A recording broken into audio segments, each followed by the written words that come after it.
Bonsoir, bonsoir, bonsoir. Gloire à Dieu encore pour la présence de tout un chacun pour notre programme d'études bibliques. Que le nom de l'Éternel soit encore et encore glorifié. Donc sans plus tarder, nous allons prier avant de commencer notre programme parce que sans l'établissement du Saint-Esprit, tout ce que nous faisons est vain. Et donc nous voulons lui donner la première place et qu'il nous conduise. Nous prions le nom de l'Éternel. Seigneur, je bénis ton nom, je te dis encore merci pour ta fidélité, merci pour ce week-end et merci pour ce début de semaine. Merci de nous disposer, merci de nous conduire toujours dans tes parvis et selon ta volonté. Ce moment, nous voulons, éternel Dieu de gloire, que la chair se taise, que ton esprit prenne le contrôle, que ce thème que nous allons partager, éternel Dieu de gloire, que ce soit ta parole, ta volonté qui soit enseignée et non pas la mienne. Je veux m'effacer en ta présence et laisser ton esprit conduire toutes choses. Éternel, je ne veux plus qu'être qu'un simple instrument entre tes mains que tu utilises selon ta volonté. Esprit de Dieu, c'est toi qui convainc les cœurs, c'est toi qui touches. Permets que cet enseignement apporte un plus significatif dans notre marche, dans notre approchement de toi, dans le nom de Jésus. Nous souhaitons être agréables, nous souhaitons, Seigneur Dieu de gloire, être selon ta volonté, nous souhaitons demeurer connectés à toi. Et c'est pour cela que nous te donnons la première place. Dispose encore et encore toutes choses, que ton nom soit encore et encore glorifié, que ton règne vienne et que ta volonté soit faite. Dans le nom de Jésus-Christ de Nazareth. Amen. Donc, comme vous pouvez le voir hein, sur l'écran, le thème d'aujourd'hui, c'est maîtriser ma langue. Maîtriser ma langue. On aurait pu mettre maîtriser sa langue, mais j'ai choisi de mettre maîtriser ma langue. Comme ça, c'est un peu plus personnalisé. Je vais commencer par vous donner en fait le déroulé du programme, comme je le fais tous les lundis, pour qu'on puisse savoir un peu comment on va avancer. Donc tout d'abord, nous allons partir sur une petite introduction pour essayer de poser un peu le décor, pour essayer de bien spécifier et préciser de quoi nous voulons parler exactement, pour que nous soyons tous sur la même longueur d'onde, bien sûr. Nous allons parler donc à la sortie de cette introduction-là, nous allons prendre le premier point, qui est simplement en fait un constat. C'est pour dire s'il y a une mise en garde, c'est qu'il y a forcément un risque. Si mise en garde il y a, c'est qu'il y a forcément un risque. On ne met pas en garde contre quelque chose de lambda ou quelque chose qui n'a pas de risque ou quoi que ce soit. Donc si mise en garde il y a, c'est qu'il y a forcément un risque. Ensuite, nous allons aller sur le deuxième point qui dit donc nos paroles sont révélatrices de ce que nous pensons. Voilà, excusez-moi. Nos paroles sont révélatrices de ce que nous pensons. Nous allons ensuite aller au troisième point qui va être des paroles non maîtrisées. Donc nous allons ressortir en ce point-là les conséquences des paroles non maîtrisées. Et pour finir, nous allons parler du quatrième point qui va être donc le signe de maturité. Les personnes qui maîtrisent leur parole ou leur langue, si vous voulez, sont des personnes matures en Christ. Mais nous allons développer ces points-là. Donc je vous donne les points classiques, la trame de ce que nous allons suivre ensemble en ce jour. Donc, maîtriser ma langue. Il n'y a rien d'exceptionnel en fait dans ce thème. Et certainement, quand beaucoup vont voir ce thème, ils vont dire oui, mais je connais les passages qui vont être pris, je sais ce que Dieu dit, je sais exactement de quoi il retourne quand on parle de maîtriser sa langue. C'est vrai, mais il y a toujours deux choses importantes. Premièrement, déjà, la répétition est pédagogique, donc la répétition permet de se remettre en question. Et si Dieu permet qu'il y ait répétition, ça veut dire qu'il y a un élément qu'on doit toujours saisir pour pouvoir nous rapprocher encore plus de Dieu. Donc, d'où le pourquoi encore de ce thème. Et un autre point, il y a toujours des petites subtilités que l'Esprit de Dieu rajoute toujours dans un thème. L'objectif, comme souvent j'aime le dire, donc là je pose encore une fois le décor, il ne s'agit pas de faire un thème pour faire un thème. Hier encore, je disais aux frères et sœurs pendant le culte, quel thème vous n'avez jamais entendu? Quel message on n'a jamais entendu, on n'a jamais reçu, ne serait-ce que dans notre propre méditation, ou même en écoutant les serviteurs et servantes qui viennent dans nos assemblées, ou même qu'on connaît, qu'on suit. On a entendu plein de thèmes. Et des fois, le même thème va être traduit différemment. C'est-à-dire, on va parler du pardon, mais on va le dire d'une autre manière, mais ça veut dire le pardon. Donc les thèmes, on les entend. Les thèmes, vous les connaissez. Comme les thèmes d'études bibliques. N'empêche que, même en connaissant ces thèmes, on n'arrive toujours pas à se soumettre à ces thèmes, parce que la chair est encore trop forte en nous. Parce que de la même manière que Christ dit, nous devons renoncer à nous-mêmes pour lui être agréable, c'est-à-dire que la chair, le nous doit disparaître et son esprit prendre le contrôle, c'est pas encore le cas dans la majeure partie des cas. Ce qui fait que forcément on connaît, mais cette connaissance n'apporte aucune transformation. Quand on entend des choses, on se dit, une certaine catégorie de personnes va se dire, oui, mais je connais, il n'y a pas de souci. Mais ça ne produit aucun changement. Une autre catégorie va penser à une autre personne au lieu de penser à soi-même. Encore, ça veut dire que ça ne produit rien en soi. D'autres vont complètement être réfractaires à ce qui est enseigné. Et donc, si je suis réfractaire à quelque chose, ça ne produit rien en moi. L'objectif, c'est d'être dans cette dernière catégorie qui se dit que j'ai déjà entendu, que je connaisse déjà ou pas, je vais quand même saisir ce qui est dit, enseigné, et essayer de me l'appliquer, essayer de le calquer à ma vie pour voir si je suis conforme. Ta parole est une lampe à mes pieds. Voir si je suis conforme à ce que Dieu me demande de faire. Si aujourd'hui je suis là où il faut que je sois et si je lui suis complètement agréable. Et si non, si la réponse est non, pas d'inquiétude. C'est là où le temps de la grâce est merveilleux parce que ça veut dire j'ai encore l'occasion de rétablir, j'ai encore l'occasion de rectifier, j'ai encore l'occasion de stabiliser les choses pour me rapprocher encore de lui. Donc, saisis vraiment, toi qui es connecté ou toi qui verras ce programme, quel que soit le temps que tu verras ce programme, saisis réellement et soumets-toi réellement à la volonté de Dieu pour que nous puissions grandir, pour que nous puissions vraiment être agréables à notre Seigneur. Donc, maîtriser ma langue. Voilà ce dont nous allons parler tous ensemble aujourd'hui. Il faut bien comprendre une chose. Quand la parole de Dieu parle de langue, la parole de Dieu parle de parole. La langue va être l'image en fait de ce qui sort de ma bouche. Ma bouche, ce qui sort de ma bouche. Donc les paroles que je vais proclamer. Comment je vais parler, quels mots je vais parler et dans quelle intention je vais parler.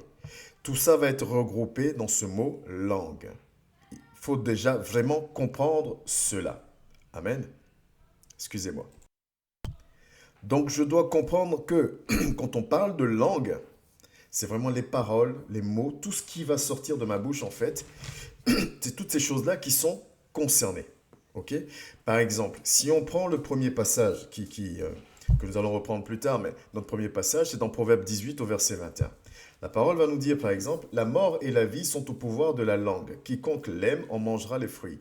Quand on parle de langue ici, c'est pas la langue que j'ai dans ma bouche qui va tuer qui que ce soit. C'est les paroles, c'est comment j'utilise. Donc c'est vraiment l'image de la parole, de comment j'utilise ma bouche, des mots que je proclame. Donc c'est vraiment ça qui est important aujourd'hui.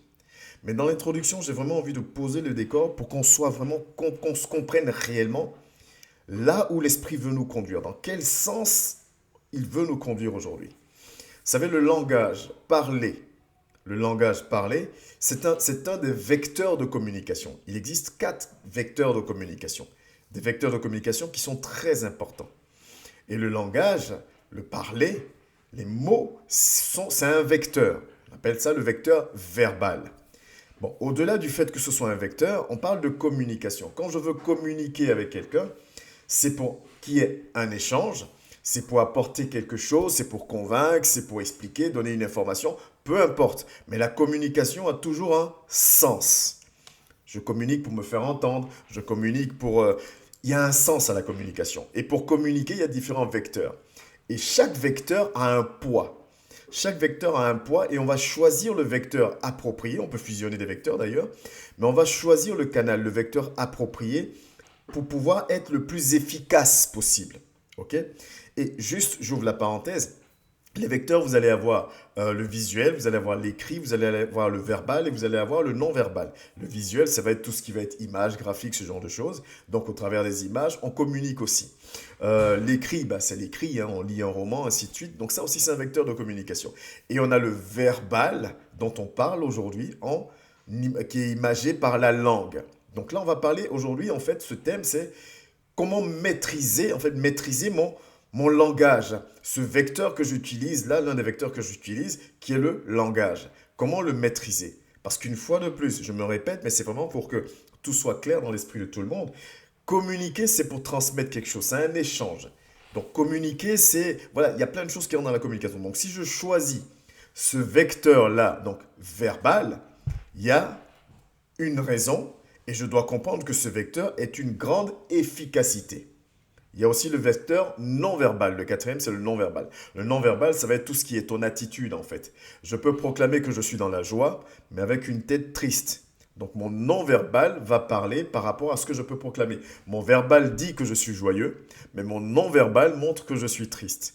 Donc ça, ce sont les 4 vecteurs de communication qui sont utilisés. Nous devons les comprendre et comprendre surtout, toi qui me suis et toi qui vas voir cette vidéo, comprendre surtout que la communication est un vecteur, donc le parler, le verbal est un vecteur de communication.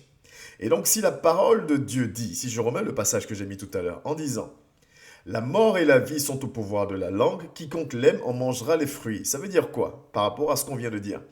Ça veut dire que ma manière de communiquer, ok, ma manière d'utiliser le vecteur, donc verbal, le langage pour communiquer, peut soit produire la mort, soit produire la vie. Amen. C'est important à comprendre. Ma manière de communiquer, mais dans ma manière de communiquer, il y a énormément de choses. Les mots que j'utilise, l'intention que je donne aux mots, la manière dont je parle, le ton que je donne, toutes ces choses-là vont rentrer dans ce vecteur langue. Vous comprenez pourquoi je dis ne te bloque pas au thème en disant je connais donc je pars pas. Parce que oui, c'est simple, on va prendre des passages que vous connaissez, on va dire maîtrisez votre langue, voilà, ainsi de suite. Ok. Mais quand on comprend qu'il y a toutes ces choses qui rentrent en ligne de compte, on va comprendre qu'il y a beaucoup d'éléments vis-à-vis desquels il faut vraiment faire attention. En tout cas, il faut être sensible à encore plus de choses. Donc, pour résumer, le vecteur, le langage, qui est un vecteur de communication, si on le prend et qu'on le met avec le livre La Parole de Dieu, donc le Proverbe 18 au verset 21 qui nous dit « La mort et la vie sont au pouvoir de la langue, quiconque l'aime en mangera les fruits ». Autrement dit, ma manière d'utiliser ce vecteur, ma manière d'utiliser mon verbal, les mots que je choisis, le ton que je donne à ce vecteur-là, et la manière de parler, en fait, de cette manière-là, soit je donne la vie, soit je communique la vie, soit je communique la mort. Et je pense que quand on comprend dans ce sens-là, ça donne un peu plus de poids, ou ça nous fait un peu plus prendre conscience de cette puissance qu'est ce vecteur-là. Et on comprend pourquoi alors la parole de Dieu nous interpelle dessus. Parce que c'est une interpellation réelle. Et c'est important. Vraiment important. Et certainement que tout le long du programme, je vais répéter certaines choses. Et l'une des choses, c'est de comprendre que c'est tellement important, d'autant plus que toi et moi, nous ne sommes pas capables de maîtriser ce vecteur-là, notre langue. Seulement au travers du Saint-Esprit, seulement l'Esprit de Dieu peut nous conduire à maîtriser cet organe, cette langue, ce vecteur que nous devons utiliser. Je vais prendre un exemple pour imager encore plus, pour asseoir encore plus. Nous sommes toujours dans l'introduction, mais pour asseoir encore plus l'atmosphère, ou pour asseoir encore plus les choses. Parce que ça ne sert à rien, honnêtement, de donner des thèmes si on ne tire rien de ces choses-là. Donner des enseignements si on ne tire rien. Vous savez, dans le monde commercial, un commercial, quelqu'un qui doit vendre un produit, je parle d'un commercial qui est bien formé, ok? Je prends souvent l'exemple des commerciaux parce que c'est mon domaine d'activité. Donc voilà, ne vous offusquez pas, il y a plein de domaines. Mais dans le domaine commercial, un bon commercial ou une bonne commerciale, qu'est-ce qui va se passer? Va pas utiliser les mots n'importe comment. Le commercial ne va pas utiliser le vecteur verbal, donc le langage, donc la langue, n'importe comment. Pourquoi il n'utilise pas le langage n'importe comment? Parce qu'il y a un objectif derrière. Un commercial est lié au chiffre d'affaires. Un commercial est obligé de générer du chiffre d'affaires. Donc de vendre, de produire du chiffre d'affaires. Donc quand le commercial va utiliser le vecteur langage, quand le commercial va utiliser sa langue, quand le commercial va utiliser le verbal, il va utiliser ce verbal, ce vecteur-là, de manière très réfléchie. Et je parle du vrai commercial, du bon commercial. On va parler du système en entonnoir, on va parler de plein de choses, mais je n'ai pas envie d'entrer dans ce domaine-là. Je veux vraiment juste poser le décor pour qu'on puisse réellement comprendre le poids, l'ampleur vraiment de cette chose sur laquelle la parole de Dieu met l'accent. Donc le commercial, quand il est en face d'un client, tout ce qu'il va dire, le bon commercial, tout ce qu'il va dire ou comment il va faire les choses vont être faits dans un but bien précis. On va appeler commercialement parlant, on va dire il va tout faire pour lever tout ce qu'on va appeler des objections. Les objections, c'est quoi? C'est tout ce qui va empêcher l'achat. Parce que le commercial, je vous rappelle, quand il est en face de moi, son objectif, c'est de me vendre son projet. Son objectif, c'est de me vendre. C'est-à-dire que le commercial n'est pas là pour passer 2 heures, 3 heures avec moi juste comme ça. À la fin du temps que j'ai passé avec lui, l'objectif, c'est de pouvoir avoir une vente. Pour lui, c'est de concrétiser, de rentabiliser le temps passé. En utilisant quoi? Le vecteur verbal. Ce dont nous parlons aujourd'hui, maîtriser ma langue. Donc, qu'est-ce que le commercial va faire? On ne va pas faire un coup de commerce aujourd'hui, c'est juste un exemple. Je vais vous donner juste quelques exemples. Le commercial va faire en sorte de poser quelques exemples, en faire en sorte de poser des questions ouvertes. Vous savez, ça existe des questions ouvertes, les questions fermées. Les questions fermées vont fermer tout de suite la discussion. Mais si le commercial pose des questions qui ferment la discussion, il ne peut pas creuser le besoin du client. Si je ne sais pas de quoi tu as besoin, je ne peux pas t'apporter les réponses qu'il faut, donc je ne peux pas lever les objections. Une fois de plus, les objections, c'est ce qui va m'empêcher potentiellement d'acheter. Mais moi, je veux que tu achètes. Donc mon job, là, c'est de lever toutes les objections possibles pour qu'à la fin, toi et moi, on se serre la main et qu'on signe un chèque et que tout le monde soit content. Donc, si je me mets à poser des questions fermées et que les réponses d'une question fermée, c'est que la réponse à cette question, c'est oui ou non. Tu vas bien? Oui. Tu vas bien? Non. C'est une question fermée. Une question ouverte, est-ce que tu peux me dire comment tu vas? Donc, on ne peut pas répondre à oui et à non à une question ouverte. Est-ce que tu peux me dire comment tu vas? Ça oblige forcément la personne à dire, bah écoute, je ne vais pas bien parce que, ou bien je ne vais pas bien. Mais en tout cas, la réponse n'est pas oui ou non. Donc ça, c'est ce qu'on appelle question fermée, question ouverte. Mais je ne m'attarde pas tout dessus, c'est pour appuyer le truc. Donc le commercial va garder à l'esprit tout le temps qu'il est avec le client, il faut que je fasse attention aux questions que je pose. Il ne faut pas que je pose des questions ouvertes, fermées, mais plutôt des questions ouvertes. À la fin de ma découverte, comme on appelle ça, je vais commencer à me permettre de poser des questions fermées. À la fin, là où je vais demander maintenant, est-ce qu'on peut concrétiser ou pas? Là, il me faut quelque chose, des éléments concrets pour savoir comment j'avance. Donc le commercial va faire attention à ça. Le bon commercial, la bonne commerciale. Il est en face de toi, il va rigoler, il va mettre l'ambiance, il va te mettre à l'aise. Mais dans son esprit, il sait exactement ce qu'il fait, il sait ce qu'il dit, il sait comment il va le dire. C'est l'exemple. Il ne va pas te poser une question n'importe comment. Il ne te pose pas la première question qui lui vient à la tête. Pourquoi, une fois de plus, l'objectif, c'est de te vendre. L'objectif, c'est de te, comme on dit dans le langage, de te ferrer. Il va éviter de faire une chose aussi. Le commercial va éviter la négation. On va éviter de dire des choses négatives. Non, c'est pas bon, non, c'est pas possible. Ou le simple fait de dire non. Parce que mentalement, c'est des choses qui sont bloquantes. OK? Donc, vous voyez un peu, je suis juste en train de donner 2 exemples, hein. Mais ce n'est pas des exemples simples. Et c'est pour ça que j'insiste sur le bon commercial.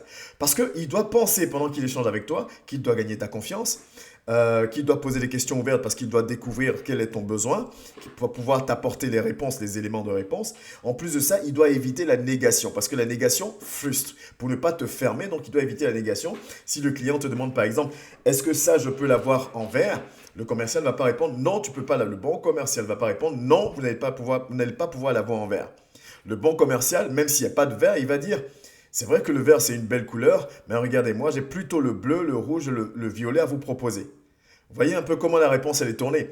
Il n'y a pas de vert, mais il ne va pas te dire non, il n'y a pas de vert. Le bon commercial, il va plutôt te dire, c'est vrai que le vert c'est une belle couleur, mais moi ce que j'ai à vous proposer là, c'est du bleu, du violet ou du rouge. Tout ça pourquoi? Pourquoi le commercial va vraiment faire attention à son verbal? Je me répète, mais je vais le répéter autant de fois qu'il le faut pour qu'on puisse vraiment saisir le poids de ce thème de ce soir. Parce que son objectif, c'est de vendre. Il a un objectif et il ne doit pas sortir de son objectif.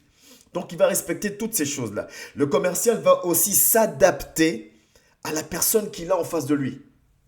Le commercial s'adapte. Si j'ai une personne en face de moi qui aime bien être taquiné, des fois même des clients vont partir tout de suite dans le tutoiement, je pars dans le tutoiement pour mettre la personne à l'aise, tout en gardant ma position, mon objectif. Si c'est une personne qui préfère que je la vouvoie, on reste dans le vouvoiement parce que la personne veut qu'il y ait une certaine distance. Si c'est une personne qui aime les blagues, ben je rentre dans les blagues, toujours. Mais en fait, je m'adapte. Mais pourquoi je fais tous ces efforts-là? Pourquoi je vous explique cette vie de commercial? Le thème, c'est pas devenir un bon commercial aujourd'hui. Le thème, c'est maîtriser ma langue. Et on a compris que la langue, c'est la parole, l'expression, donc le vecteur verbal. Pourquoi je vous parle de commercial? Parce que le commercial ne perd pas de vue son objectif. Il se donne tout ce mal-là pour faire attention à ce qu'il dit, la manière dont il dit. Tout ce mal-là, il se donne parce qu'à la fin, il veut concrétiser sa vente. Il veut avoir du chiffre. Et maintenant, après avoir sorti toutes ces belles paroles de commercial, maintenant vous pouvez être de bons commerciaux d'ailleurs, on revient à nous en tant qu'enfants de Dieu. Quel est mon objectif? Je pense que vous comprenez maintenant où je veux aller, où l'Esprit veut nous emmener. Quel est mon objectif? Quel est ton objectif en tant que disciple? C'est quoi mon objectif? Sérieusement, posons-nous la question, c'est quoi mon objectif? Parce que ma vie chrétienne ne se résume pas à demander à Dieu, Seigneur agis, bénis, Seigneur fais ceci. Il m'a choisi équipé, donc il a besoin de moi. Il m'a embauché. J'ai accepté. Je paraphrase un peu Jérémie. C'est quoi mon objectif? Dans mon assemblée, quel est mon objectif? En tant que serviteur, quel est mon objectif? Au quotidien, quel est mon objectif? Avec mes proches, quel est mon objectif? Quel est ton objectif en tant qu'enfant de Dieu? Et je vais me permettre d'ouvrir une parenthèse. Si nous gardons réellement, avec humilité, si à chaque fois nous nous remettons en question, et ça me fait penser un peu au thème, au culte d'hier, mais quel est l'élément qui peut venir aujourd'hui annuler tous mes efforts? Si nous gardons à l'esprit ces questions terre à terre, vous allez voir qu'on va demeurer dans l'humilité. On va vraiment sortir de plein de choses qui nous bloquent notre salut et qui sont inutiles, même si aujourd'hui à nos yeux c'est très important. Alors que notre salut est le plus important. Je referme la parenthèse. Quel est mon objectif? Notre objectif, c'est d'être imitateur de Christ. Mais quel est l'objectif de Christ en acceptant de venir mourir à la croix? C'est de sauver le plus grand nombre. Donc si mon objectif, c'est de sauver le plus grand nombre, alors je dois faire attention à chaque vecteur que j'utilise, et plus particulièrement le vecteur dont nous parlons aujourd'hui, je dois faire attention à ma langue. Je dois faire attention à ce que je dis. Un disciple de Dieu, une disciple, en tout cas une personne qui veut réellement être un disciple, de la même manière que j'ai dit le bon commercial, une personne qui veut être un vrai disciple de Dieu, va faire très attention au vecteur verbal, à son langage, aux mots, aux paroles, autrement dit, bibliquement, à sa langue. Je vais faire très attention. Pourquoi? Parce que mon objectif, c'est de gagner des âmes. Mon objectif, c'est d'être fédérateur, fédératrice, c'est-à-dire que de donner envie aux gens de m'écouter, de donner envie aux gens de me suivre, de donner quelqu'un qui est fédérateur, une personne fédératrice. C'est important. Malheureusement, aujourd'hui, les chrétiens, on n'est plus fédérateur, fédératrice. On attend juste que le berger, le serviteur ou la servante fédère autour de lui. Oui, il faut. Mais moi, personnellement, vu que j'ai aussi ma part à jouer, je dois fédérer. Je dois donner envie. Je dois inspirer confiance. Les gens doivent avoir envie de me suivre, envie de m'imiter même presque. Je dois fédérer autour de moi. Les gens doivent avoir confiance en moi. Mais si je dois le faire, alors je dois quotidiennement, chaque jour, faire attention à mon verbal, à ce que je dis, à comment j'utilise mon verbal. Parce que quel est mon objectif? Voyez, ça nous interroge réellement. Ça doit nous interroger réellement. On ne peut pas se permettre de dire tout ce qu'on veut dire sous prétexte que moi j'ai de la personnalité, moi je suis vrai, moi. Non, quel est ton objectif? Déjà dans la phrase de moi j'ai, il y a encore le moi. Depuis le jeudi passé dans le programme et encore hier au culte, on a rappelé, il n'y a pas de cohabitation possible avec Dieu. Il n'a pas dit, laisse ton esprit venir cohabiter, l'esprit de Dieu venir cohabiter avec l'esprit de Clément. Il a dit, il faut que l'esprit de Clément disparaisse, il faut que Clément disparaisse, que l'esprit prenne la place. Il n'y a pas de cohabitation. Donc le moi, j'ai de la personnalité, moi je suis cash, ça n'existe plus, ça ne doit plus exister. Parce que mon objectif est de gagner le plus grand nombre. Mais comment on gagne le plus grand nombre?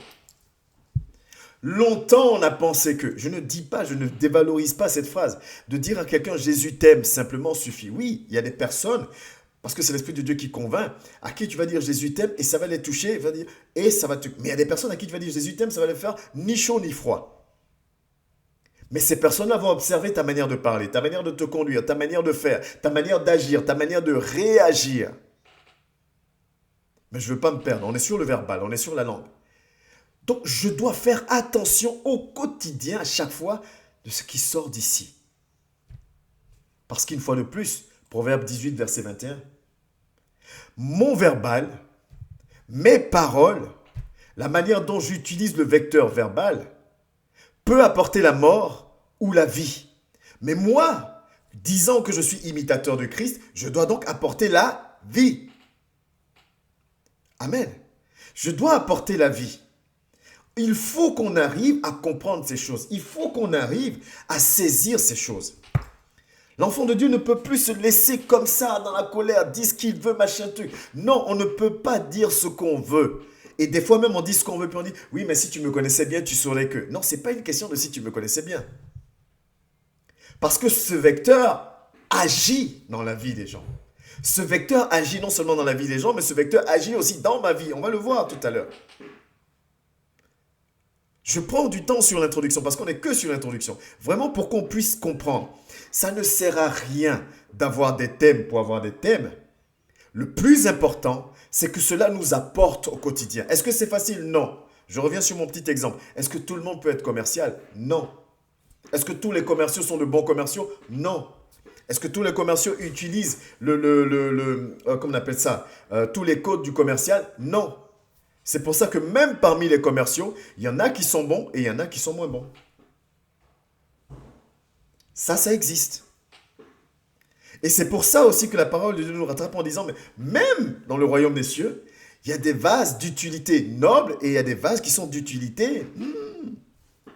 Mais nous voulons être d'utilité noble. Donc nous devons, en tout cas celui ou celle, et moi ma prière c'est que toi et moi souhaitons cela.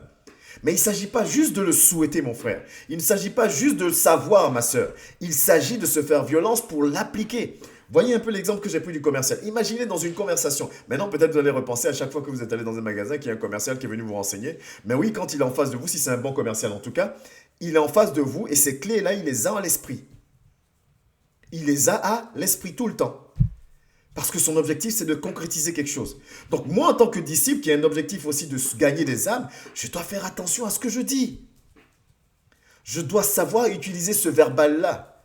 Et vous allez voir qu'on va aller dans les profondeurs par la grâce de Dieu. C'est pas juste le côté, parce que quand on parle de ça, souvent la personne pense que c'est « Ah mais moi je n'insulte pas, moi je critique pas, moi je fais pas... » C'est pas que ça. C'est pas que ça. C'est pour ça vraiment, je parle du vecteur verbal pour communiquer. C'est pas que ça. Il y a les mots que tu utilises, il y a la manière de les utiliser et il y a l'intention derrière. Mais rentrons en profondeur. Je suis assez resté sur l'introduction. Mais comme je vous disais la dernière fois, j'ai remarqué que des fois je speed un peu trop, donc je prends un peu plus de temps pour essayer d'expliquer les choses correctement. Le premier point, c'est s'il y a une mise en garde, si mise en garde il y a, c'est qu'il y a un risque. Amen. La parole de Dieu ne met pas en garde pour mettre en garde. Oh que non. La parole de Dieu ne met pas en garde pour mettre en garde. Si Dieu nous met en garde, c'est qu'il y a un risque. Obligatoirement. Forcément, il y a un risque. Et nous allons prendre la parole de Dieu parce que c'est celle-là qui nous enseigne. Nous allons partir dans le livre de Jacques. Ça, c'est un passage que tout le monde doit connaître quand on parle surtout du thème de la langue. Nous allons prendre le livre de Jacques. Nous allons prendre le temps de le lire. Nous allons lire du verset 2 au verset 12. On va prendre le temps. Nous sommes dans une étude. Dimanche, c'est l'exhortation. Là, nous sommes dans l'étude biblique. Donc, nous devons comprendre des choses. Donc, Jacques 3, on va lire du verset 2 au verset 12. Voilà ce que la parole de Dieu nous dit. Nous bronchons tous de plusieurs manières. Bon, la version un peu bizarre, c'est pas grave. En fait, c'est pour dire que nous trébuchons. Si quelqu'un ne bronche point en parole, donc ne trébuche point en parole, c'est un homme parfait, capable de tenir son corps en bride. Déjà le premier passage, on parle de la parole. Mais on dit simplement, si par la parole tu réussis à ne pas trébucher, si par la parole tu réussis à ne pas chuter, tu es un homme parfait. Et ça va plus loin, capable de tenir tout ton corps en bride, juste au travers de la parole. Si mise en garde il y a, c'est que risque il y a. Amen. Nous devons comprendre. Il est le temps, je veux dire vraiment à quelqu'un, il est temps que la parole de Dieu, que l'Esprit de Dieu fasse en sorte que la parole de Dieu produise quelque chose en chacun de nous. Ça ne sert à rien d'écouter la parole et qu'il n'y ait rien qui change, ou en tout cas qu'il n'y ait pas de désir qui dit « je veux essayer, je veux changer ». Ta parole est une lampe à mes pieds et une lumière sur mon sentier. Capable de tenir tout son corps en bride. Si nous mettons le mors dans la bouche des chevaux pour qu'ils nous obéissent, nous dirigeons aussi leur corps tout entier. Voici, même les navires, qui sont si grands et que poussent des vents impétueux, sont dirigés par un très petit gouvernail au gré du pilote. De même, la langue est un tout petit membre, et elle se vante de grandes choses. Voici, comme un petit feu peut embraser une grande forêt. Un petit feu. La langue aussi est un feu. Si le monde c'est le monde de l'iniquité. La langue est placée parmi nos membres, souillant tout le corps et enflammant le cours de la vie, étant elle-même enflammée par la géhenne. Toutes les espèces de bêtes et d'oiseaux, de reptiles et d'animaux marins sont domptées et ont été domptées par la nature humaine. Mais la langue, aucun homme ne peut la dompter, je vous le disais tantôt. C'est un mal qu'on ne peut réprimer. Elle est pleine d'un venin mortel. Par elle, nous bénissons le Seigneur notre Père, et par elle, nous bénissons les hommes faits à l'image de Dieu. De la même bouche sortent la bénédiction et la malédiction. Il ne faut pas, mes frères, qu'il en soit ainsi. La source fait-elle jaillir par la même ouverture l'eau douce et l'eau amère? Un figuier, mes frères, peut-il produire des olives ou une vigne des figues? De l'eau salée ne peut pas non plus produire de l'eau douce. Amen. S'il y a une mise en garde, c'est qu'il y a un risque. S'il y a une mise en garde, c'est qu'il y a un risque. Là, la parole de Dieu nous met en garde en disant, cette petite chose que nous minimisons, ok, cette petite chose que nous minimisons peut nous faire chuter nous-mêmes et peut faire chuter aussi un grand nombre. Parce qu'avec cette petite chose-là, on peut diriger tout un corps. Donc faisons attention à notre parole, à nos paroles. Voilà ce que la parole de Dieu nous dit. Elle nous met en garde. On va prendre deux exemples que vous connaissez. Volontairement, j'ai choisi deux exemples que vous connaissez. Ok? On va prendre l'exemple de la femme adultère, que tout le monde connaît très bien. Et vous allez voir une chose. La manière dont on comprend certaines choses. On va lire la parole de Dieu et vous allez voir, je vais vous poser quelques questions après, que je vais vous laisser répondre en privé, ou en tout cas à la fin du programme, une fois que le lien sera coupé, on posera les questions aux frères et sœurs qui sont connectés. L'histoire de la femme adultère, que tout le monde connaît, mais vous allez voir, à la lumière de ce thème, va peut-être prendre une autre dimension à nos yeux. Jean 8, du verset 3 au verset 11. Alors les scribes et les pharisiens amenèrent une femme surprise en adultère. C'est clair et net, elle est surprise en adultère. C'est pas on pense que ou on a entendu que. Elle a été surprise, donc c'est le cas, il n'y a pas de discussion possible. Et la plaçant au milieu du peuple. Ils dirent à Jésus, Maître, cette femme a été surprise en flagrant délit d'adultère. Ils sont en train de faire quoi? Ils sont en train de parler. Ok. Moïse, dans la loi, il parle toujours, nous a ordonné de lapider de telles femmes. Toi donc, que dis-tu? Que dis-tu? Qu'est-ce que tu proclames? Il disait cela pour l'éprouver, afin de pouvoir l'accuser. Mais Jésus, s'étant baissé, écrivait avec le doigt sur la terre. Donc Jésus commence déjà par leur répondre avec un autre vecteur. Le vecteur écrit. Ok? Il écrit sur la terre. Comme il continuait à l'interroger, il se releva et leur dit. Là, il va revenir maintenant sur leur vecteur à eux, sur le verbal. Que celui de vous qui est sans péché jette la première pierre contre elle. Et s'étant de nouveau baissé, il écrivait sur la terre. On continue. Quand ils entendirent cela, accusés par leur conscience, ils se retirèrent un à un, depuis le plus âgé jusqu'au dernier, et Jésus resta seul avec la femme qui était là, avant de continuer. Ces hommes viennent et ils proclament quelque chose, ils parlent. Ils utilisent leur langue, ils utilisent le vecteur verbal pour parler. Jésus... La parole de Dieu est tellement riche, mon frère et ma soeur, vraiment tellement riche et tellement merveilleux. Jésus va choisir de leur répondre avec un vecteur différent. Il va écrire d'abord. Souvent on dit, la parole s'envole et les écrits restent. La force, le poids de différents vecteurs qu'on utilise. On en parlera un autre jour certainement, je pense. Je pense qu'on fera un thème sur la communication. Le vecteur que Jésus choisit pour répondre, premièrement, c'est l'écrit. À un moment donné, ils insistent. Donc Jésus va venir sur le même vecteur qu'eux, la parole. Mais Jésus va proclamer une chose. il va dire, mais que celui qui n'a jamais péché lance la première pierre. Et cette parole de Jésus va créer quelque chose dans le cœur, dans la vie de toutes ces personnes qui sont là. Cette parole. Leur conscience va les accuser de par la parole de Christ. Et ils vont tous partir jusqu'au verset 9 où on arrive et Jésus resta seul avec la femme qui était au milieu. Ça ne s'arrête pas là, continuons l'histoire. Alors il se relève, Jésus se relève et ne voyant plus que la femme, Jésus lui dit, il parle à la femme, « Femme, où sont ceux qui t'accusaient? Personne ne t'a-t-il condamné ?» Jésus choisit de lui répondre avec des questions. Maîtriser sa langue, mon frère et ma sœur. Le monde a compris la puissance de la parole, de la langue. Nous, les chrétiens, nous jouons encore avec ça, alors que nous avons déjà la révélation avant le monde. Au travers de la parole de Dieu. Dieu nous a donné la révélation de la puissance de la parole. On a lu Proverbe. La mort et la vie. Le monde a saisi. Quand je dis le monde, c'est ceux qui disent qu'ils ne sont pas chrétiens, les athées, ceux qu'on juge, on condamne, on dit qu'on est mieux qu'eux. Là. Eux ont saisi ça. Mais nous, les chrétiens, nous n'avons pas compris comment c'est important de maîtriser la langue. Jésus répond à cette femme en lui posant, il s'adresse à la femme au travers des questions. Des questions emmènent des réponses. Et ce n'est pas Jésus qui va répondre, c'est la femme qui va répondre. Est-ce que vous comprenez maintenant comment l'histoire prend une autre ampleur? Jésus peut se lever en disant tout de suite, ok, je ne sais pas moi, dire autre chose. Parce qu'après, ou dire ce qu'il va dire après, moi je ne te condamne pas, là c'est plus une question. Mais Jésus dit à la femme, où sont ceux qui t'accusaient?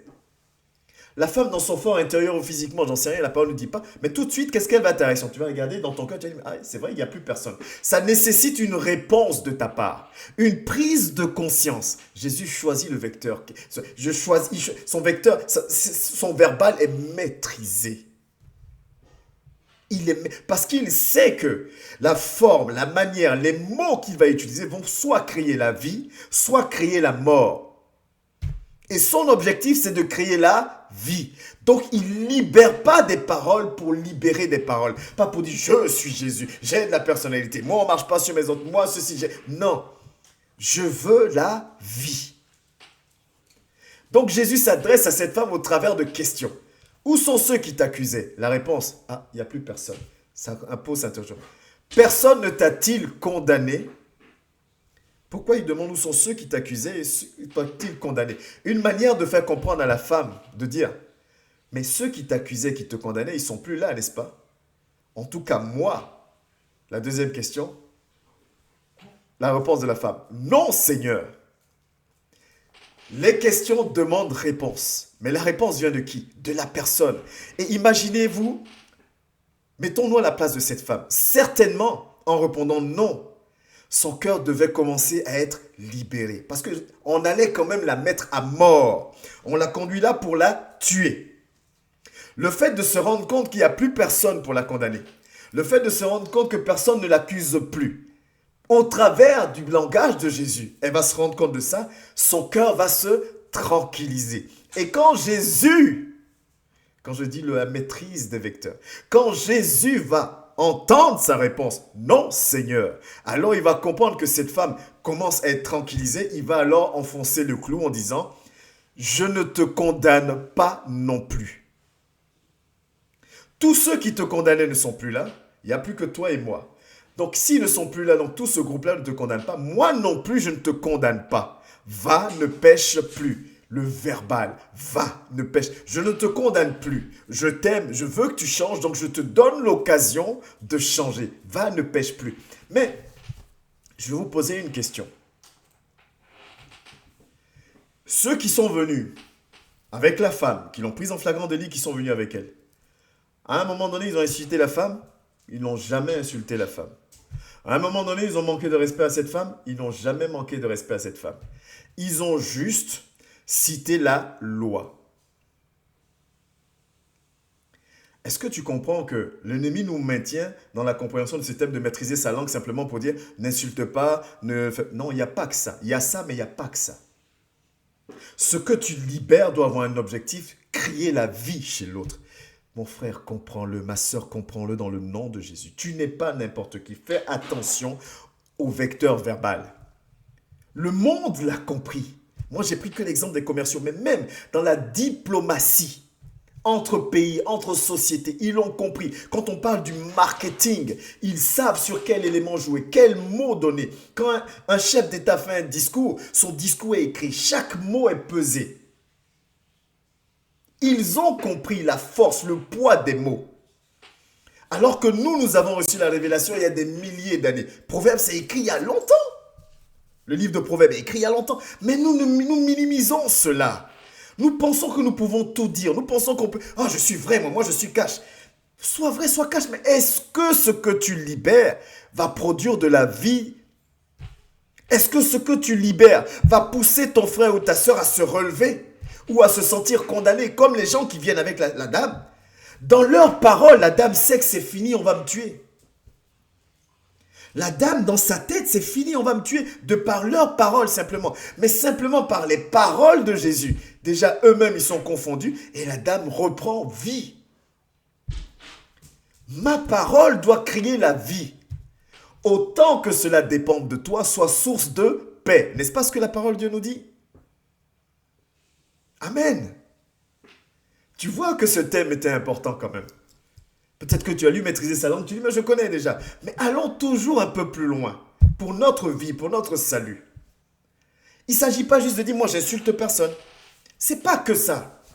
Ça va plus loin. Amen. Ça va plus loin. Pareil, on ne va pas lire parce que c'est un peu long, mais si vous prenez Luc 19, du verset 1 au verset 10, Zachée. Zachée sait comment on le voit. Zachée sait comment on parle de lui. Mais ce qui va toucher Zachée, Jésus arrive au niveau de Zachée, il lève la tête et il l'appelle par son nom. Dans la ville, Zachée était certainement considéré comme un voleur. Jésus vient l'appeler par son nom, ça touche Zachée. Et Jésus continue en disant, ce soir je vais manger chez toi. Ces paroles-là touchent Zachée. Ce sont des paroles qui poussent au changement. Ce sont des paroles qui poussent au relancement. Ce sont des paroles qui poussent à la transformation. Jésus connaît Zachée. Et même ce que les gens jugeaient en voyant Zachée, c'était dans le physique. Mais Jésus connaissait dans le secret aussi Zachée. Les péchés que les autres ne connaissaient pas, Jésus les connaissait. Mais Jésus l'appelle par son nom. Mais entre nous, frères et sœurs, est-ce qu'on a ce langage pour permettre de reconstruire, pour permettre de bénir, pour permettre d'élever? On n'a pas ce langage, pourtant on connaît la parole de Dieu. Et ce thème-là, je ne suis pas le premier à te le donner. Juste, Zachée, descend. On ne va pas tout lire, mais de toutes les façons, on est en étude biblique, donc il faut prendre le temps de vraiment bien lire les choses et bien comprendre les choses. C'est dans Luc 19, du verset 1 au verset 10. Jésus étant entré dans Jéricho, traversait la ville. Je vais vite. Et voici un homme riche appelé Zachée, chef des publicains, cherchait à voir qui était Jésus, mais il ne pouvait pas y parvenir à cause de la foule, car il était de petite taille. Il courut en avant et monta sur un sycomore pour le voir, parce qu'il devait passer par là. Lorsque Jésus fut arrivé à cet endroit, il leva les yeux et lui dit, Zachée, par son nom, hâte-toi de descendre. Hâte-toi de descendre. Dépêche-toi. Car il faut que je demeure aujourd'hui dans ta maison. Jésus maîtrisait le verbal. Les apôtres, une fois ayant reçu l'Esprit de Dieu, maîtrisaient le verbal. Paul maîtrisait le verbal. Et ils utilisaient ce verbal, leur langue, leurs paroles, pour apporter la vie, pour apporter la guérison. Ils bénissaient et non maudissaient avec. On va arriver à ce passage bientôt. Jésus maîtrisait le verbal.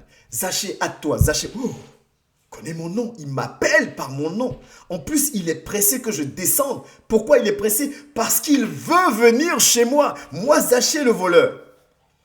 Moi, Zachée l'arnaqueur. Jésus veut venir chez moi, donc il est pressé, il veut que je fasse vite. Ça touche. Là où tout le monde condamne, toi tu viens, tu prends dans les bras. Ça touche, ça fait du bien. Toi, tu viens, tu parles avec amour. Ça touche, ça fait du bien. Il nous manque ça dans les assemblées. Pourquoi? Alors que, chrétien 2.0, j'aime bien souvent manière d'utiliser ça. 2.0, l'Esprit de Dieu nous parle toujours. Mais nous-mêmes, comment nous parlons? Il ne s'agit pas juste de ne pas insulter, mon frère et ma soeur. C'est est-ce que ton langage est maîtrisé pour créer la vie?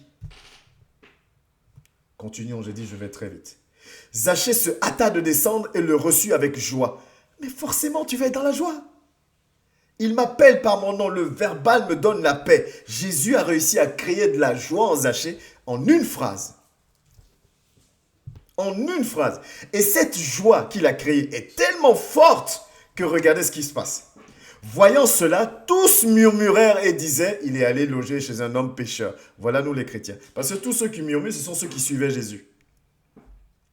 Oh, je ne comprends pas pourquoi le frère il fait comme ça, à tel on dit ça, à tel on dit pas ça. On est fort dans le murmure. Oh ceci, oh cela. Mais pourquoi Jésus va chez les... Mais pourquoi le berger fait ceci? Mais pourquoi le docteur... On aime ça. Mais si un bon disciple de Dieu, lui, son objectif, c'est de gagner l'âme. Dites ce que vous voulez. Murmurez ce que vous voulez. Moi, cette âme-là, je ne veux pas que l'ennemi ait le dernier mot dans sa vie. Voilà ce qui doit être notre leitmotiv, toi et moi, tous les jours. La parole de Dieu n'est-elle pas merveilleuse? Ça me donne même le sourire. Tous les jours, les gens murmurent. Ils murmurent, mais regardez, ça n'empêche pas Zachée. Vous voyez comment la phrase commence? Mais, pour dire quoi? Malgré les murmures, malgré les condamnations, la joie que Jésus a créée dans le cœur de Zachée par son verbal va permettre à Zachée de surmonter les murmures. Tu vois comment par ton verbal, tu peux ramener quelqu'un à la vie. Par ton verbal, tu peux sauver une âme. Par le fait de ne pas rester dans ta position de, tes arguments de, par ton verbal, en ayant l'objectif du disciple, tu peux ramener quelqu'un à la vie. Zachée, la joie que les mots de Jésus ont créée en lui, vont le faire oublier tous les murmures qu'il y a autour de lui. Mais Zachée, se tenant devant le Seigneur, lui dit, « Voici, Seigneur, je donne aux pauvres la moitié de mes biens, et si j'ai fait tort de quelque chose à quelqu'un, je lui rends le quadruple. » Mais c'est ceux qui murmurent là. Hein. Zachée est prêt à rendre à ceux qui murmurent, qui le condamnent. Zachée est prêt à leur faire du bien. Pourquoi? Parce que la joie que les paroles de Jésus ont produit en lui ne le pousse plus à rester sur les blessures. On a murmuré, on me prend pour un voleur. Non, ça ne m'atteint plus. Seigneur, merci pour la joie. Mais avec quoi Jésus a créé cette joie? Avec une parole. Parole de vie. Zachée, hâte-toi de descendre. Parce qu'aujourd'hui, c'est chez toi, car il faut que je demeure aujourd'hui dans ta maison. Et quand Zachée proclame ça, Jésus maintenant va enfoncer le clou. Jésus lui dit, le salut est entré dans cette maison, aujourd'hui dans cette maison. Parce que celui-ci est aussi fils d'Abraham. Vous voyez ce que je vous disais? L'objectif. Jésus s'adresse de cette manière à Zachée. Jésus se comporte comme ça avec Zachée. Parce que Zachée aussi est aussi fils d'Abraham. Et une âme que Dieu veut sauver. Amen. Et il continue. Car le Fils de l'homme est venu chercher et sauver ce qui était perdu. Quel est ton objectif? Quel est mon objectif? En fonction de ton objectif, tu vas mieux gérer ton verbal. En fonction de ton objectif, tu dois mieux gérer ton verbal. Tu dois créer la vie. Le problème, ou les problèmes qu'on a, nous les chrétiens, encore une fois, premièrement, c'est nous-mêmes le problème. Nos raisonnements, notre chair, nos arguments, nos justifications, c'est nous-mêmes le problème. Parce qu'on minimise l'impact de nos paroles. On minimise l'impact de nos paroles. C'est-à-dire que si moi, par exemple, le fait qu'on ne me dise pas bonjour ne me touche pas, et qu'on vient me dire que l'autre a été blessé parce que je ne lui ai pas dit bonjour, oh, les gens exagèrent aussi. Non, tout le monde n'est pas moi. Et ça, Jésus l'avait compris. Et le commercial qui utilise le langage l'a compris aussi. Je vous ai dit, le commercial s'adapte à qui il était. Ça ne vous fait pas penser à quelqu'un? Paul. Je me mets au niveau. J'adapte mon attitude, j'adapte mon langage, j'adapte ma communication. Parce que mon objectif, et il le dit lui-même, c'est de gagner le plus grand nombre. Mais toi et moi, qu'est-ce que nous faisons aujourd'hui? Qu'est-ce que nous faisons aujourd'hui? Nous sommes là, nous minimisons l'impact de nos paroles dans la vie des autres. Simplement, des fois, parce que c'est des choses que moi, ça ne me touche pas, donc je ne comprends pas pourquoi l'autre, ça ne le touche pas. La parole de Dieu ne nous dit pas de ne pas chercher notre intérêt. La parole de Dieu ne se contredit pas quand on la comprend réellement. Je dois savoir comment parler à mon frère, à ma soeur.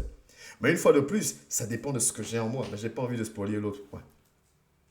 On considère plus les paroles des autres. Dans quel sens? Ça, c'est le deuxième petit point, les problèmes. Le premier problème, c'est que on minimise l'impact de nos paroles dans la vie des autres. Et deuxième petit point, c'est qu'on considère plus les paroles des autres. Ça veut dire que l'autre a dit « ça me blesse », donc je suis blessé. Mais je ne me rends pas compte que certainement, j'ai eu à dire aussi des choses qui ont blessé soit l'autre ou quelqu'un d'autre.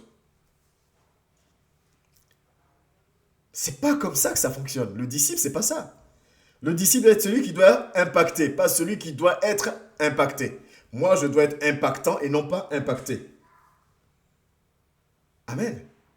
On ne fait pas attention alors que on connaît ces choses. Qui n'a jamais entendu ces choses? On connaît ces choses, on connaît ce passage. Amen. Et regarde une chose. 1 Corinthiens 8, 9, que tu connais encore, que nous connaissons, que nous avons déjà entendu. Prenez garde toutefois que votre liberté ne devienne pas une pierre d'achoppement pour les faibles. Je suis libre de dire ce que je veux. Je suis libre de faire comme je veux. Par contre, si je me dis disciple de Dieu, si mes paroles blessent, si mes paroles affaiblissent, si mes paroles font du mal aux autres, je suis une pierre d'achoppement pour l'autre. Quand on connaît ces choses, quand je dis que on a la connaissance, mais on ne laisse pas la connaissance nous transformer, c'est triste. C'est triste, vraiment. Pourquoi on est rempli de connaissances, mais cette connaissance, on ne la laisse pas agir en nous? C'est quand ça nous arrange qu'on laisse. Quand ça ne nous arrange pas, on ne laisse pas. Je sais que Dieu me demande de ne pas être une pierre d'achoppement, mais c'est tellement difficile pour moi parce que j'ai raison, parce que je suis le docteur, parce que je suis ceci, cela. Donc, je me permets Non! C'est pour ça, encore une fois de plus, j'ouvre la parenthèse. Je pense que si je revisionne encore toutes les vidéos, je vais me rendre compte, peut-être qu'à tous les programmes, je le dis, mais viens me dire quoi que tu es bishop, archi, ce que tu veux. Je vais regarder tes fruits. Le verbal, c'est un fruit, c'est quelque chose qui est visible aussi. Tu parles comment? Une fois de plus, ceux qui ramènent la femme ne l'ont pas insultée. Quand ils maîtrisaient sa langue, ce n'est pas juste insulter. Ils sont venus avec la loi. La loi, c'est la parole de Dieu. Mais ils sont venus avec la loi pour la condamner. L'objectif, c'était de la condamner. L'objectif de Jésus, c'était de la sauver. Pas le même objectif. Donc, le verbal n'est pas utilisé pareillement. C'est comme ça que quand on a des affinités avec certaines personnes, on a le discours qui va avec. Même si on est fâché, on sait comment leur parler. Mais à d'autres personnes, on n'a pas d'affinité aussi, on sait comment les prendre. On les cache, on les sait, on s'en fout. On doit faire attention. Qu'est-ce qui m'anime? Amen. Qu'est-ce qui m'anime réellement? Et ça nous fait arriver au deuxième point. Mes paroles sont révélatrices de mes pensées. Oh que oui. Mes paroles sont révélatrices de mes pensées. Que tu le veuilles ou pas. On peut dire, ouais, mais il peut mentir. Ça, c'est vrai. C'est vrai, tu peux mentir. Mais tu ne peux pas mentir indéfiniment. Les paroles sont révélatrices de ta pensée. Si on fait attention, moi j'aime appeler ça lire entre les lignes. Lire entre les lignes. Ce n'est pas un message, ce n'est pas une étude de condamnation, s'il te plaît. Je ne condamne personne. Je ne peux condamner personne puisque moi-même je ne suis pas parfait. L'enseignement que je te donne me concerne et je dois aussi m'y soumettre. Saisissons toi et moi quelque chose pour grandir. C'est ça notre intérêt ce soir. Mes paroles sont révélatrices de mes pensées. Une fois de plus, je pense que comme je n'insulte pas, comme je n'ai pas menti, comme je n'ai pas critiqué, donc ça va, tout va bien. Non, c'est pas que ça. Et je reprends toujours mon même exemple de la femme adultère. Ils ne l'ont pas insultée. Mais les paroles qu'ils ont libérées condamnaient cette femme. Amen. Les paroles qu'ils ont libérées condamnaient cette femme. Si tu t'adresses à quelqu'un qui est voleur, en lui faisant comprendre bien que tu sais que c'est un voleur, qu'il est voleur, mais tu ne produis rien de bon. Tu ne l'as pas insulté, c'est vraiment un voleur. Mais tu ne l'as pas insulté. Jésus n'appelle pas Zachée voleur, il appelle Zachée. Jésus choisit sa manière de parler, ses mots. Ce que j'ai en moi va ressortir que je le veuille ou pas. Amen.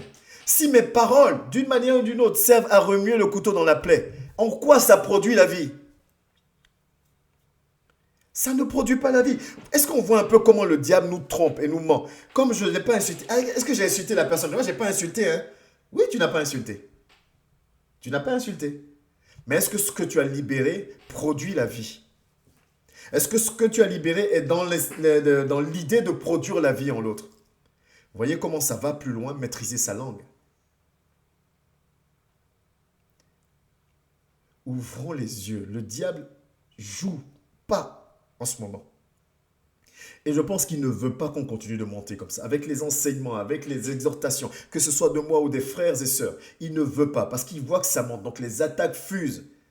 Soyons sur le qui-vive spirituellement. Redoublons de vigilance. Redoublons de vigilance. Il ne veut pas qu'on monte, mais on va monter. Il ne va plus nous avoir, à nous faire croire que parce que je mens pas, parce que je n'ai pas insulté, parce que donc tout va bien. Non, non, non, non, non, non, non, tout ne va pas bien. Est-ce que tes paroles sont des paroles de vie, mon frère et ma sœur? Est-ce que tes paroles sont des paroles de vie, même envers celui qui t'a fait du mal? Est-ce que tes paroles sont des paroles de vie? Ou est-ce que ce sont des paroles de condamnation? Est-ce que tu utilises la parole de Dieu pour condamner, pour appuyer, pour remuer le couteau de la plaie? Comme ont fait les gens qui sont venus présenter la femme adultère? Ils n'ont pas menti, c'était écrit dans la loi. Qui a donné la loi? Dieu. Faisons attention à ce vecteur, au verbal. Comment je parle? Dans quel objectif je parle? Dans quelle idée je parle? Nos paroles révèlent complètement notre niveau de maturité. Amen. Tu sais pourquoi? Parce que face aux mêmes agissements, face à une même situation, si vous placez 2 ou 3 personnes qui ont des niveaux spirituels différents, leur manière de parler ne sera pas la même. Oh, ça c'est certain. Vous placez 2 personnes, un qui est un peu enfant spirituellement et un qui est adulte spirituellement, ils n'auront pas la même manière de parler. Je reste encore sur mon exemple de la femme adultère. Jésus n'a pas le même discours que... Jésus n'est-il pas Dieu? Il est Dieu. Donc la parole vient de qui? Ça vient de lui, la loi. Pourquoi n'a-t-il pas le même discours que les gens qui viennent citer sa parole? Maturité spirituelle. Il est Dieu. On ne peut même pas le quantifier là, spirituellement. Donc il n'a pas le même discours. Il n'a pas le même langage. Lui, c'est un langage, une parole de vie. Sa langue bénit. Sa langue ne maudit pas. Sa langue soutient. Sa langue n'enterre pas. Sa langue élève. Sa langue ne rabaisse pas. Vous voyez, souvent... Tous ces enseignements nous donnent des clés de discernement. Déjà, vis-à-vis de nous-mêmes. Parce que le plus important, c'est moi. On est d'accord, c'est moi. C'est mon salut, là. Au lieu d'être là à penser à l'autre, à se lire, c'est là, il s'agit de mon salut. Si l'autre pense à lui aussi, amen, gloire à Dieu. Mais là, si je parle de moi, est-ce que mes paroles sont des paroles de vie tout le temps? Sinon, Seigneur, aide-moi. J'ai compris maintenant que mes paroles doivent être des paroles de vie. Donc, je vais faire attention à ce que je dis. Même en parlant de mon frère ou même en parlant à mon frère, je vais faire attention. Parce que je dois parler avec un objectif, un esprit derrière de communiquer la vie. L'intention de communiquer la vie. Même si tu n'insultes pas, fais attention à ce que tu dis. Maîtrise ta langue. Oh, c'est un boulot, c'est un exercice. Mais qu'est-ce qu'il a dit? Seuls les violents s'empareront. Et toi et moi, nous devons faire partie des violents. Arrêtons de dormir sur nos lauriers. Arrêtons de dormir sur nos acquis pensant que c'est suffisant. Hier encore, l'Esprit nous a rappelé que ce n'est pas forcément suffisant. On doit faire plus. Amen. Juste en faisant attention aux mots que tu utilises, tu peux découvrir beaucoup de choses à ton sujet. Encore faut-il que tu acceptes. Amen, ça c'est un autre truc. Ça c'est autre chose. Hein. Encore faut-il que j'accepte. Hein. Encore faut-il que j'accepte. Parce que je veux bien m'analyser. Mais est-ce que je vais être d'accord de la conclusion que je vais avoir? Colossiens 3, verset 8 nous dit ceci. Mais maintenant, et c'est le cas de le dire, maintenant, temps de grâce, renoncez à toutes ces choses. La colère, l'animosité, à la méchanceté, à la calomnie, aux paroles déshonnêtes qui pourraient sortir de votre bouche. Renonçons.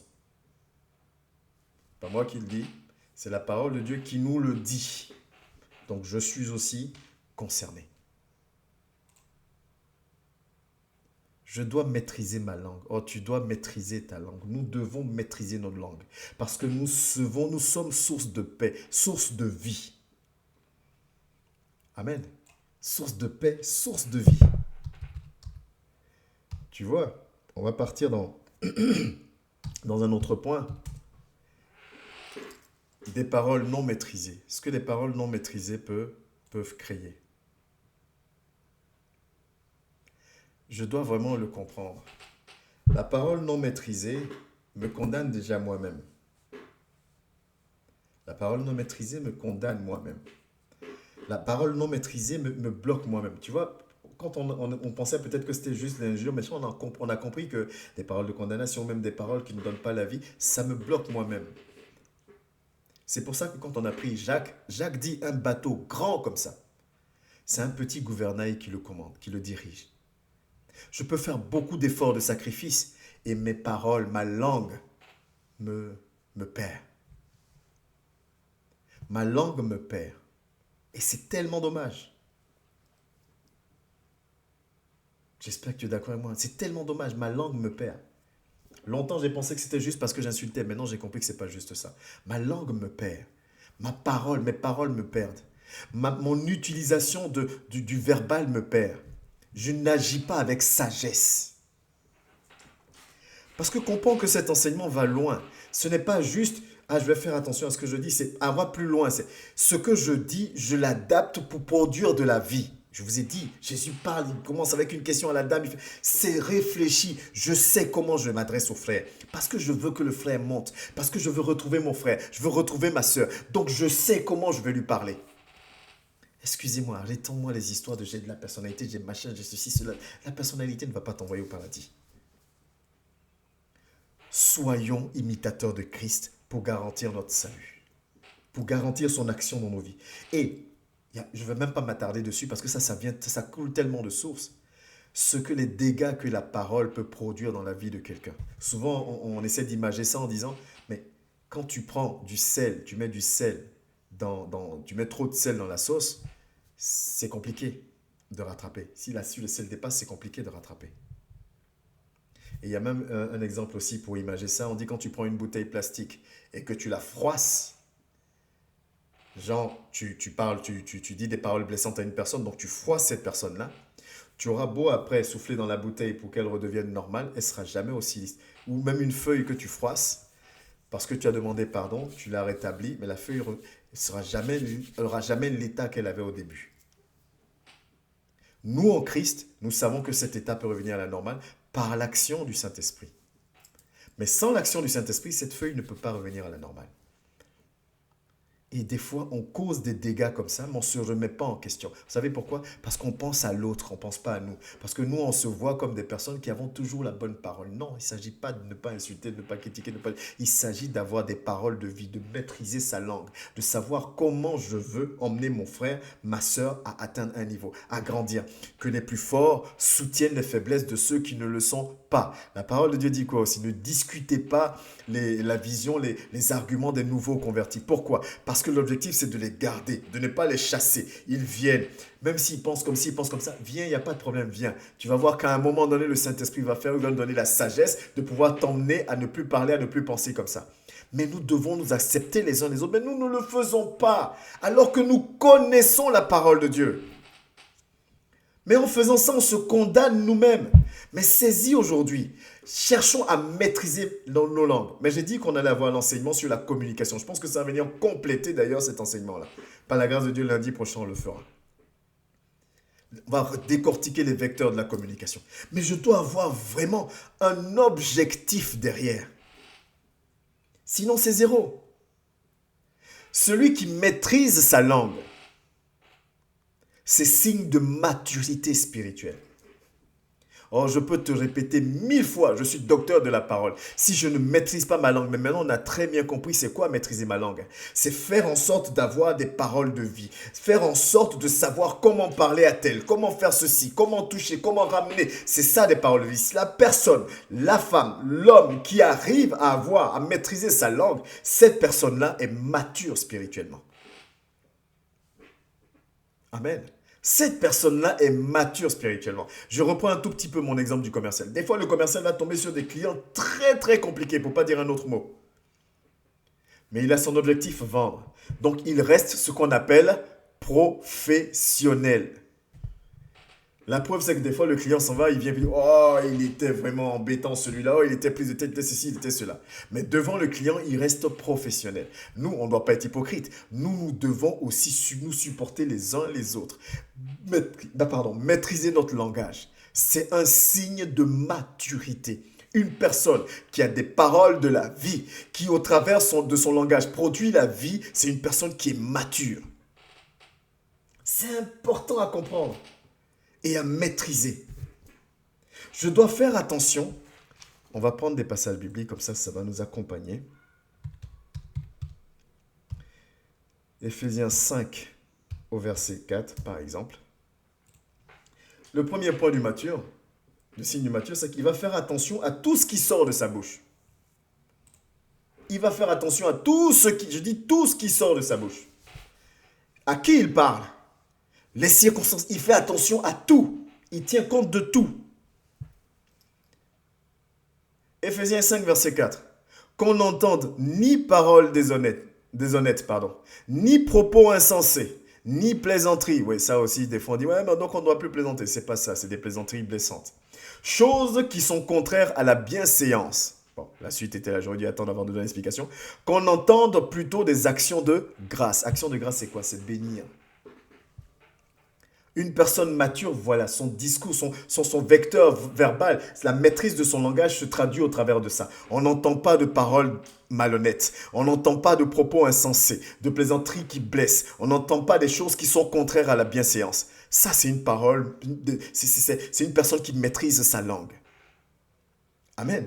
Ça, c'est une personne qui maîtrise sa langue. Une personne mature, c'est une personne qui prend le temps de la réflexion. Jacques 1, verset 19. Qui prend le temps de la réflexion. Sachez-le, mes frères bien-aimés, ainsi que tout homme soit prompt à écouter, lent à parler, lent à se mettre en colère. Je prends le temps de la réflexion parce que je suis mature. Il ne se passe pas une situation puis boum, tout de suite. Non, je prends le temps de la réflexion. Rappelez-vous, une fois, on avait pris un programme, on avait pris un passage en disant, le premier qui parle, on l'écoute, mais quand on entend le deuxième témoignage, alors le premier doit commencer à s'expliquer. Prends le temps de la réflexion, parce que ma parole, une fois que je la libère, je dois bien étudier comment je vais libérer ma parole, parce que je dois parler dans un esprit de réconciliation, dans un esprit de paix, dans un esprit de reconstruction, dans un esprit de fortification, dans un esprit de bénédiction, dans un esprit de vie. Donc je fais attention à ce que je dis. Je suis lent à parler. Je calcule, j'analyse mes choses à la lumière de la parole. Voilà une personne mature. Amen. Une personne mature, on pense c'est juste ces deux points-là. Fais attention à tout ce qui sort de sa bouche et prends le temps de la réflexion. Ça, c'est une personne qui est mature. Pourquoi? Parce que il ou elle n'oublie pas son objectif. Parce que il ou elle n'oublie pas pourquoi est-ce qu'il ouvre ou qu'elle ouvre la bouche pour parler. Qu'est-ce que ça crée comme vie si j'appelle mon frère ou ma soeur et que tous les deux on se mette contre quelqu'un d'autre? Ça crée quoi? Qu'est-ce que ça crée si j'appelle mon frère ou ma soeur, que je lui donne une information, que je sais pertinemment que cette information-là va le blesser, le briser ou le rabaisser ou le mettre dans une position particulière? En quoi ma parole libère la vie? Je suis contraire à la volonté de Dieu. Cette parole, ce vecteur, je ne l'ai utilisé pas pour communiquer la vie, mais la mort. Est-ce qu'on voit jusqu'où ça va? Une personne mature fait attention à ce qui sort de sa bouche. Une personne mature comment on appelle ça, prend le temps de la réflexion. Parce que je dois être source de vie. Mais un point sur lequel j'aimerais, dernier point avant de terminer, avant-dernier point, c'est ça. Tout ça, c'est bien beau. Mais la parole de Dieu nous dit même que nous ne sommes pas capables nous-mêmes de dompter cette langue. Seul son esprit. Ça veut dire quoi? Par la prière, par la soumission à son esprit, qui peut nous donner la possibilité de dompter cette langue-là. De nous permettre de ne plus mentir, de nous permettre de ne plus condamner, de ne plus insulter, de ne plus procurer de la mort dans la vie d'un tel. Seul son esprit est capable de le faire. Mais vraiment, que l'Esprit de Dieu nous aide réellement à nous connecter à lui. Que l'Esprit de Dieu nous permette réellement à nous connecter à notre Dieu afin de lui être réellement et sincèrement agréable. Pour terminer, le dernier passage que nous allons prendre. Voilà une prière, voilà un passage qui nous montre bien que c'est à lui que nous devons crier. Éternel, mets une garde à ma bouche, veille sur la porte de mes lèvres. C'est vrai qu'on a dit beaucoup de choses qui peuvent être bien, galvanisantes, ou ce genre de choses, mais c'est l'Esprit de Dieu qui fait en chacun de nous. Psaume 141, verset 3. Éternel, mets une garde à ma bouche, veille sur la porte de mes lèvres. Voilà ce que l'Esprit avait à cœur pour nous, parce que je suis aussi concerné. Maîtriser sa langue, c'est pas juste je n'insulte pas, non. C'est maîtriser sa langue, maîtriser son vecteur, son verbal pour produire la vie. Maîtriser son verbal pour produire. Même quand je reprends mon frère, je le reprends avec amour. Quand je reprends ma soeur, je la reprends avec amour. Parce que l'objectif n'est pas de le blesser ou de la blesser, c'est de la ramener ou de le ramener dans le droit chemin. Je maîtrise mon langage. C'est ce qui va démontrer ma maturité. Ce n'est pas tout ce que je proclame en disant « moi je suis docteur, moi je jeûne pendant 5 mois, moi je… » Non, ça c'est pas mon problème. Est-ce que tu es mature spirituellement? Et si tu es mature spirituellement, ça se voit par ton sacrifice, ton humiliation, ton renoncement à soi, ton abandon de la maîtrise de ta langue. Comprenons-le. Même niveau d'information, tout va dépendre maintenant de ce que nous allons en faire. Mais moi, je prie, et c'est sur ça que nous allons terminer ce soir, que quelqu'un saisisse, vraiment, Père, par ton action, Esprit de Dieu, que nous puissions saisir ton enseignement, que cela puisse réellement nous aider à nous connecter encore à toi, à nous rapprocher encore de toi. Donne-nous, Saint-Esprit, d'avoir cette maîtrise de notre langue. Sois cette garde, Seigneur Dieu de gloire, à notre bouche, Père. Aide-nous à être source de vie, quelle que soit la circonstance, dans nos paroles, à parler avec sagesse, à agir avec sagesse. Je bénis ton nom encore pour l'enseignement que tu nous as accordé. Nous te donnons la première place. C'est toi qui convaincs, c'est toi qui touches les cœurs. Que ton action soit faite dans nos vies. Merci pour ta grâce, merci pour ta fidélité. Merci Seigneur Dieu de gloire de veiller sur nous. Que ton nom soit béni encore et encore dans le nom précieux et puissant de Jésus-Christ de Nazareth. Amen. Soyez bénis.